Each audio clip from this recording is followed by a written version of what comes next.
আসসালামু আলাইকুম। আজকে তোমাদের সাথে শেয়ার করব কিভাবে আমি চিকেন রান্না করি। ওকে, তো ফার্স্টে আমরা পরিমাণ মতো বেশ অনেকটাই আমরা সয়াবিন তেল দিয়ে দিলাম, তাই না মিনি? তারপরে আমরা অনেকগুলো পেঁয়াজ কুচি দিয়ে দিচ্ছি। মিনি দেখে খুবই খুশি, আজকে ওর জন্য চিকেন রান্না হচ্ছে। আর বেরেস্তাটা অনেকটা লাল হয়ে যাচ্ছে। এই অবস্থায় আমরা আস্তে আস্তে গুঁড়া মশলাগুলো দিয়ে দিব।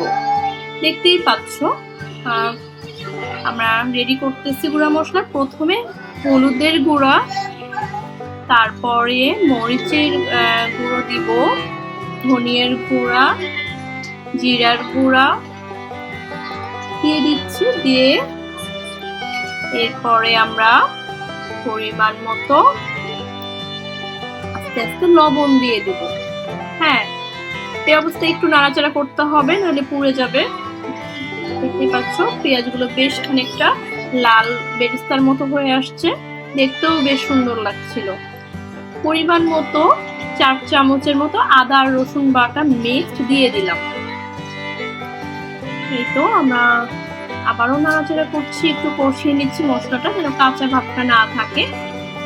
আর এরপরে দেখো আরো কি কি করি। এরপরে কিছু টমেটো আমি দিয়ে দিলাম কিউব করে কেটে। টমেটো গুলো দিলে চিকেনে বেশ কিছু টেস্ট আসে, টক মিষ্টি লাগে। বাচ্চারা খেতে খুব পছন্দ করে, সবারই ভালো লাগে আসলে। টমেটোটা দিয়ে আমরা কিছুক্ষণ কষিয়ে নিচ্ছি। আর ফ্রিজ ছাড়াও তোমরা ফ্রোজেন করে টমেটো রেখে টমেটো দিতে পারবে। এরপরে এলাচ গুলো ভেঙে দিলাম, দারচিনি ভেঙে দিলাম। এরপরে আমি অবশ্যই তেজপাতা দিব। দেখতেই পাচ্ছ মশলা কষাতে একটু সময় নিয়ে কষাচ্ছিলাম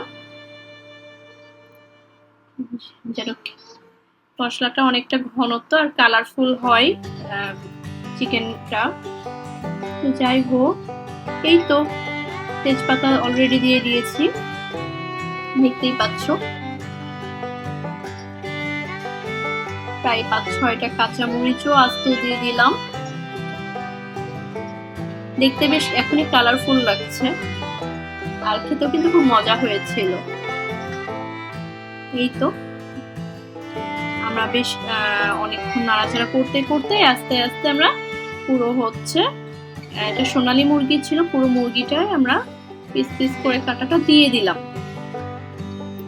এরপরে আমরা একটু নেড়ে চেড়ে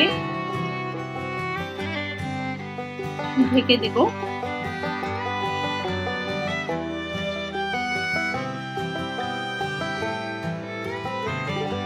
তো দেখতেই পাচ্ছ আমি নাড়াচাড়া করতেছি।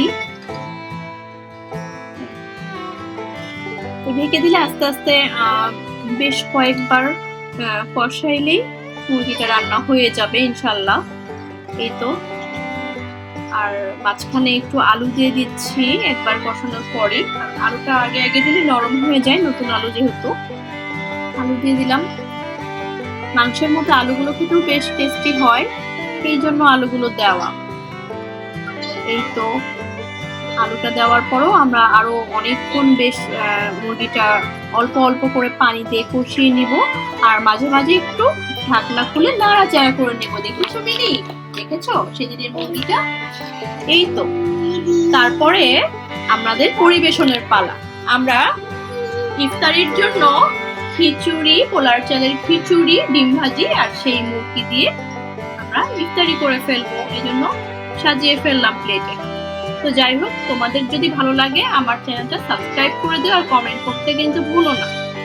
যারা নতুন রাঁধুনি তাদের কিন্তু খুবই সুবিধা, খুব সহজ একটা রেসিপি দিয়ে দিই। আল্লাহ হাফেজ।